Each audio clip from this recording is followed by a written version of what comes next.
Russia has always been one of the most important countries when it comes to geopolitics. The country might not necessarily be as huge as it once was when it was unified under the USSR, but it's always made a show of flexing its political muscle every now and then. Much of the reason why Russia has always been seen as a major power has been broken down into two: its oil sector and its arms sector. Russia has a wellspring of oil, and with the world still being very much industrialized, it continues to flex that might as much as possible. When it comes to arms, though, it appears that Russia is really starting to lag behind. The country's arms sector has been diminishing in relevance, and this could very well threaten its standing in the world and its grip on geopolitical power. Let's dive into the existential crisis facing Russia and why the country might want to have a strategic rethink. One of the things you think about when you think about Russia today is weapons and brute force. And it's not by accident. The country has worked very hard to burnish this image, and they've definitely walked the talk. So, how did this really happen? Well, it all dates back to the Cold War. During this conflict, Russia, or rather the USSR, built its stockpile of weapons to a massive degree. The thought was that there would be a point where conflict with the United States would happen. And just as the military-industrial complex in the US started to take shape, Russia's military industry began to expand as well. At some point, though, it seemed more like the West and the Soviets would not engage in conflict directly. So they began fighting proxy battles instead.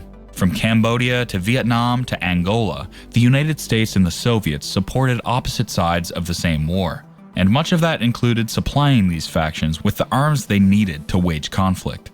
Russia had a major advantage. Its weapons were cheaper and easier to transport, and repairs were also pretty easy and inexpensive. They might not have been the best on the market, but their relative cost advantage made them very compelling indeed. If you're an avid Call of Duty player, you'd probably know the classics: the AK-47, the SVD Dragunov, the SAMs, and Russian helicopters. All of these Russian-made weapons rose to prominence during this era, and they continue to thrive today.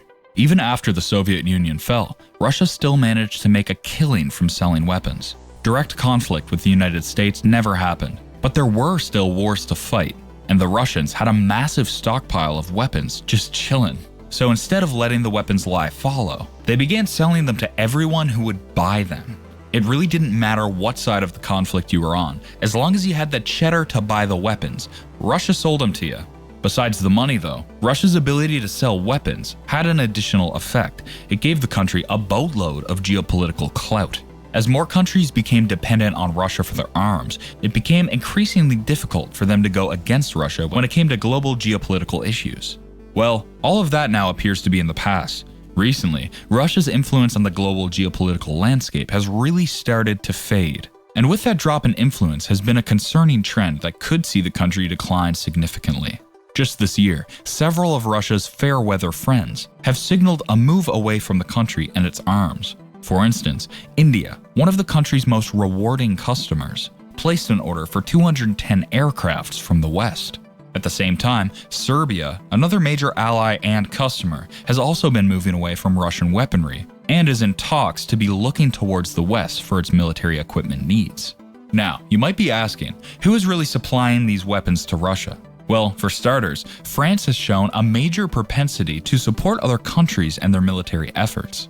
Just a few days ago, Indian Prime Minister Narendra Modi gave the green light to purchase 26 Rafale jets, and also jointly produced 3 Scorpion-class submarines worth a combined $9.6 billion. The deals are yet to be finalized, but we can all see what's coming.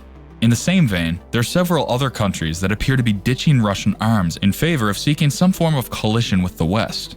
As the days go by, the things are starting to add up, and they don't spell good news for the Russian defense industry. So what is the main reason why many of Russia's allies have been turning their backs on the country? Well, it should be worth noting that this trend isn't something that's just happening. Russia's arms market has been on the decline for years now, and this current trend is pretty much just an amplification of that. But the major culprit appears to be Russia's decision to invade Ukraine. The moment the Kremlin made the decision to launch a full-scale invasion of its nearest neighbors, the entire world was put on notice. Everyone began dissecting what was going to happen, and the reactions were swift. For one, the economic reaction was crushing. Sanctions were placed on Russia, and several of the country's oligarchs had to give up their prized properties just because they had ties to the Kremlin. Still, even with the sanctions, Russia's status as a major oil producer meant that the country was always going to survive. Hey, these guys supplied about 40% of Europe's natural gas. Would people just decide not to buy from them? Heck no! Instead, Russia lowered the price of its oil and natural gas, meaning that its products were even cheaper and easier to access. And for most of it, this strategy has pretty much worked. Still, countries didn't especially extend the same courtesy to Russian arms. Why? Well, because 2 years after the war began, it's still being fought. Look, when the war began, everyone hoped it would end amicably. But that was mostly because deep down, we all feared the worst. Russia would steamroll its way into Ukraine and force the country to surrender without so much in the way of resistance. Well, fast forward 2 years, and this has not happened. Russia is still locked in this fight, and in many ways they've even suffered some heavy casualties. Of course, this isn't to say that the aid that Ukraine has gotten hasn't helped, but the fact still remains that Russia is locked in a war with a considerably smaller country that everyone expected they'd easily topple.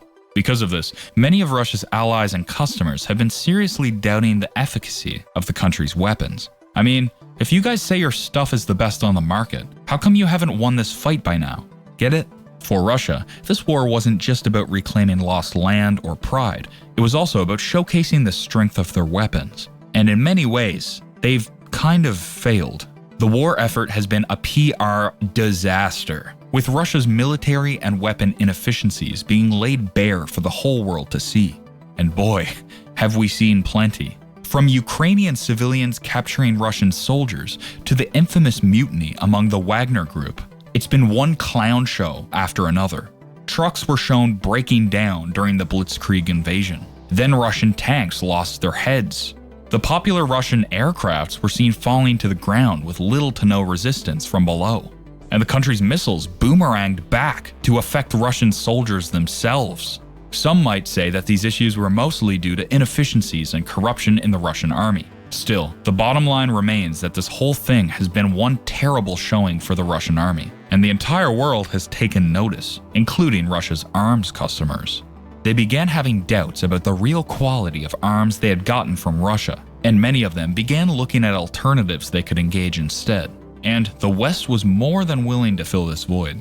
Of course, it surely didn't help that the hardware that Ukraine has been using to defeat Russia was made and supplied by the West.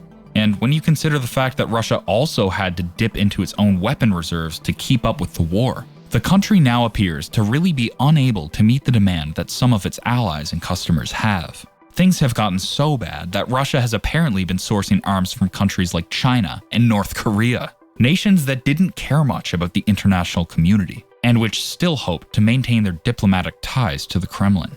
All of this only means one thing. Russia can't meet the demands of its customers, and even if they could, the weapons that they'd be supplying would have a major asterisk.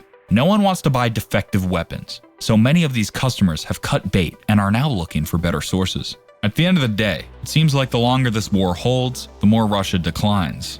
They're already a pariah in the international community, and no one's going to be willing to cuddle the country anymore if their arms can't even protect them from Ukraine.